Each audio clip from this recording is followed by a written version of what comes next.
It's the Andy and Dave Daily right here on the Muskegon Channel. I am Andy O'Reilly on this. Dave, you know what today is? Today, don't do it. Yes. Don't do it. What Don't is say today? it. It's May 4th. May the 4th be with you. Thank you. And look you know what? Since it's May the 4th, I brought in a special show and tell. Oh, can't wait. Are you excited about this? Is it Darth Vader? No, better than Darth Vader. Chewbacca? Take a look here. This is my copy of the first draft of the original Star Wars movie, Episode 7. It was originally written in 1974. How about that? And see, it's got George Lucas's name right there on it. And there's a starfighter thing there. What do they call X-wing fighter? And then you can see Star Wars right there.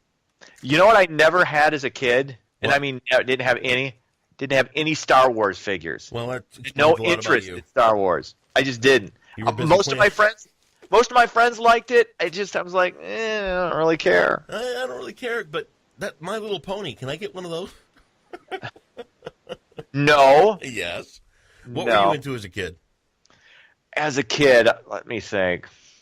I wasn't into like dolls or toys like that. I just wasn't. I played sports. I liked football, basketball, baseball. Yeah. Pretty much from the time I was 5, 6, or 7 on up.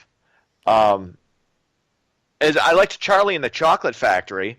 That was my favorite. My big childhood memory from when I was like 5 years old is watching Willy Wonka. Yeah, I was going to say it was Willy Wonka. It wasn't Charlie and the Chocolate Factory. Charlie was the main character. Were you one of those guys that walked around going, "Hey, we got to watch the Fonz"? Yes, I loved Happy Days. See, but Fonzie was the ultimate and cool. But that's not the name of the show. It was Happy Days. So no, I know that, but you just said that you watched. I wasn't listening to you. What did you say you watched? I watched as a kid Willy Wonka. Oh yeah, Willy Wonka. Willy Wonka. You can't name things. You can't call it Charlie and the Chocolate Factory. Sorry. Popular usage dictates that I can. No, because it was called Charlie and the Chocolate Factory. But at times. On a Willy Wonka thought, I want to leave you this thought before we get into the news. There is no better way to control your parents than to show them a picture of the opening scene of Willy Wonka when all the in-laws are in the bed, head to feet. I show that to my mom at least once a month. What a bunch of deadbeats. That was the only negative in that. Like, good God. It's like all of a sudden Grandpa can walk and dance once he finds out Charlie's got the golden ticket. No, what a bunch of crap. I always look at it like this. I say to my mom, I'm like, did you just buy granite countertops, Mom? She'll be like, yeah. And I'll just hold that picture up of Willy Wonka bed. And I'll tell her, I have a say in your nursing home. That was in retrospect, really, Granpa Joe was just awful. Yeah, well, I can't stand that whole movie. The Oompa Loompas freak me out. The Oompa Loompa, I liked Gene Wilder was brilliant. Charlie, who I believe is a farmer now. Yeah. He's like an actual farmer. Kid who played Charlie. So, yeah, it was a great moment from when I was a kid. I loved it. Hated that movie. I didn't like the tunnel when all the things were on the walls. It scared you? Oh, I hated it. I didn't like the Oompa Loompas. I hated the flying monkeys in Wizard of Oz. Creepy. You're still scarred from a lot of that stuff, aren't you? And Oompa Loompa doesn't freak you out. No, I like little people. I like little people too, but see, I think orange and put them in jumpers.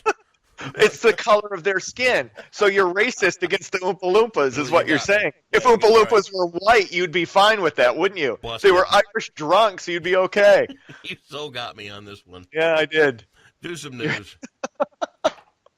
Well, the House will vote later today on the GOP bill to repeal and replace Obamacare. Majority Leader Kevin McCarthy said the bill will pass. Republican Representatives Fred Upton and Billy Long met with President Trump yesterday and reportedly will flip their votes from no to yes.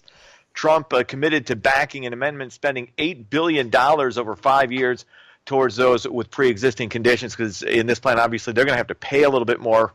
So the $8 billion goes to help them pay for not getting health originally. In his inauguration speech, he said, "Today's the day that we are going to put America first." Right? Mm-hmm. From now on, it's America first. The health of our people should be at the top of that list. Really should. there are people who think it's a right. There are those who think it's entitlement. I kind of fall somewhere in the middle. I personally do not have health care. Well, I went to the hospital. What was it, like 2 years ago? Because I was having palpitations. Turned out I just had too much caffeine. They did the whole workup. They gave me a chest X-ray. They gave me the EKG. And turns out I was fine. I paid, what was that? Like $50 a month for a couple of years. Oh, yeah. Paid that. It was $50 a month, and that was fine. And that was better than had I had healthcare coverage that would have cost me somewhere in the neighborhood of $350 a month. It's insane. Okay. So whatever we can do to bring down the cost. This isn't going to be. A lot of people still don't like this plan, but it might be a slight improvement on Obamacare. So we'll see what happens with it. This is great. In a case of life imitating art, a former New Mexico science teacher has pleaded guilty to manufacturing methamphetamine. 56-year-old John Gose issued his plea earlier this week to 4 meth-related charges in Las Cruces.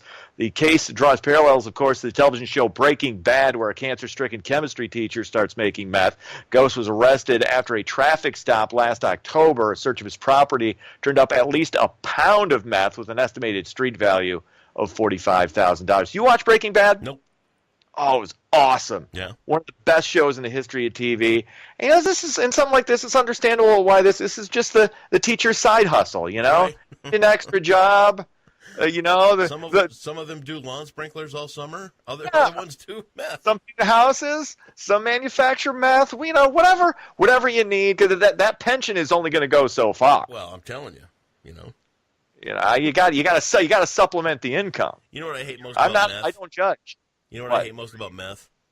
That I have to be carded to go in and buy cold pills now. Oh, did I tell you my my pseudo meth story? No. It was about 4 years ago.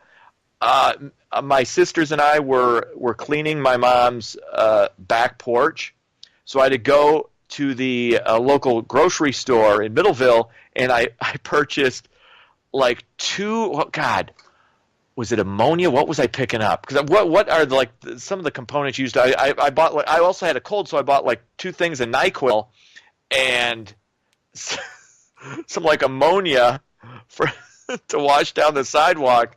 And the clerk looked at me, gave me this look like, "What are you doing?" It wasn't accusatory. I said, "Look, no, I'm just cleaning something. I'm not."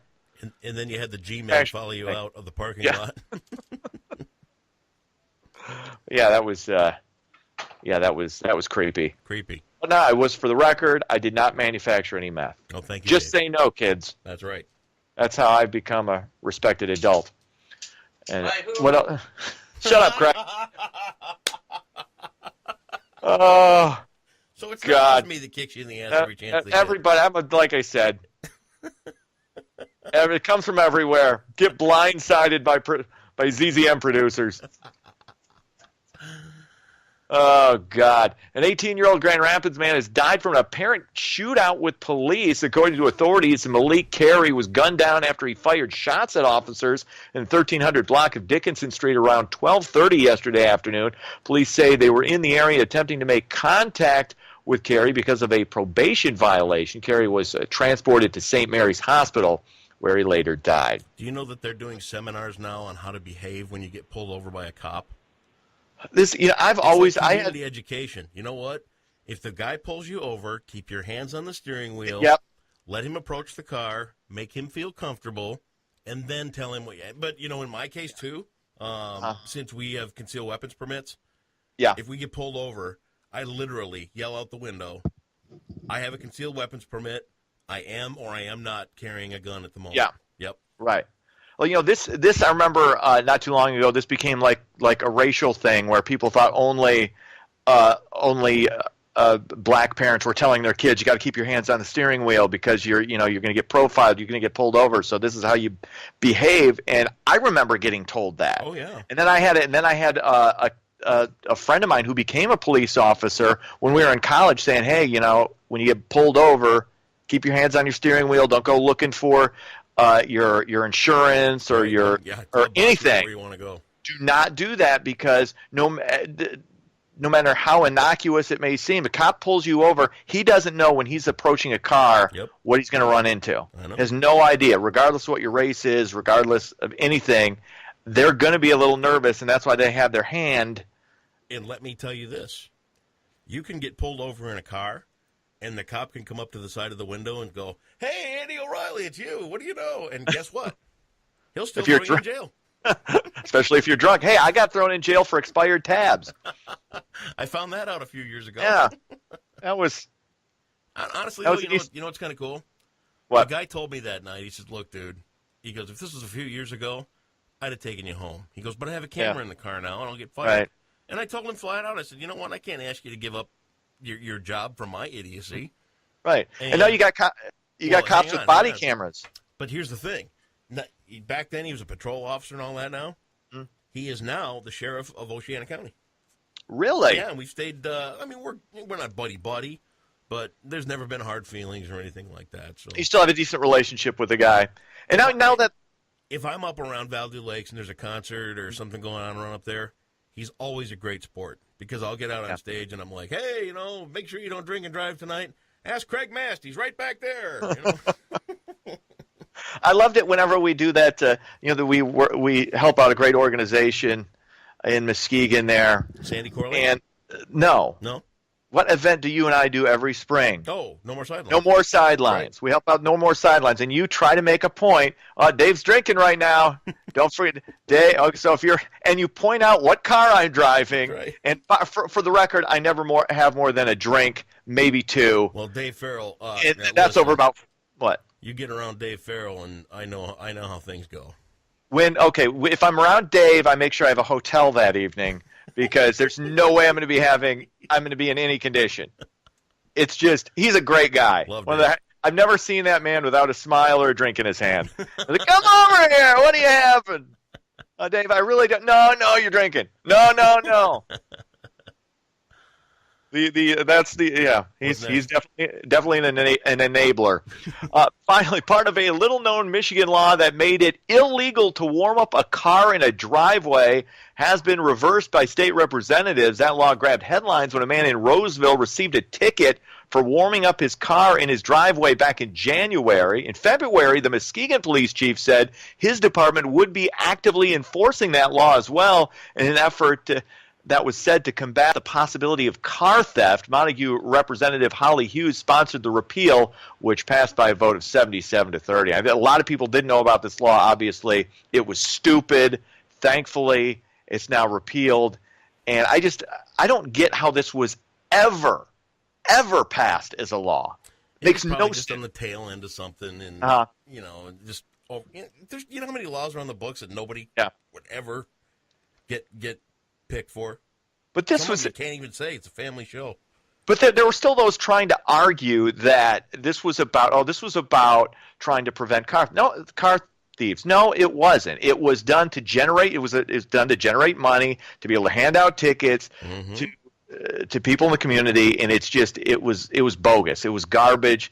Thankfully, it's been repealed, and I don't understand how the police department has any responsibility at all with how I take care of my own property. If it's in my drive, it'd be like if you left a lawn chair out in the yard and you got a ticket because somebody could have stolen your lawn chair. Well, doesn't make any sense. Lawn chairs are expensive, my friend. Well, that's right. We got to stop lawn chair thefts now too.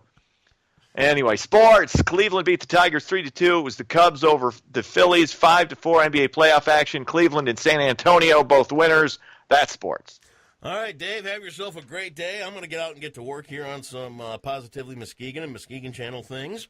What do you got going on? Today, let's see. There's a bicycle race coming to Muskegon.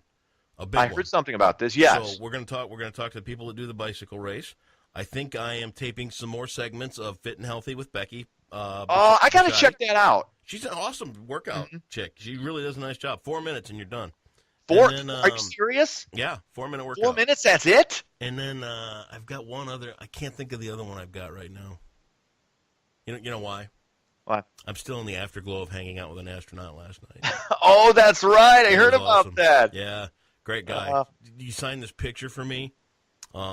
It's him floating over the Earth in an EVA, which is an extravehicular activity. I know you don't know the big words. The NASA No, I stuff, don't. so. Thanks for clearing EVA, that up. He's up there. And Alan Bean took this picture of this guy, and in his face mask, you could see the entire planet. And it was not planned. It was anything like that. It's just remarkable. I really love meeting astronauts. Coolest thing ever. Very nice. Good for you. Knowing you, of course. Yeah. Hey, Dave. Hey. May the 4th.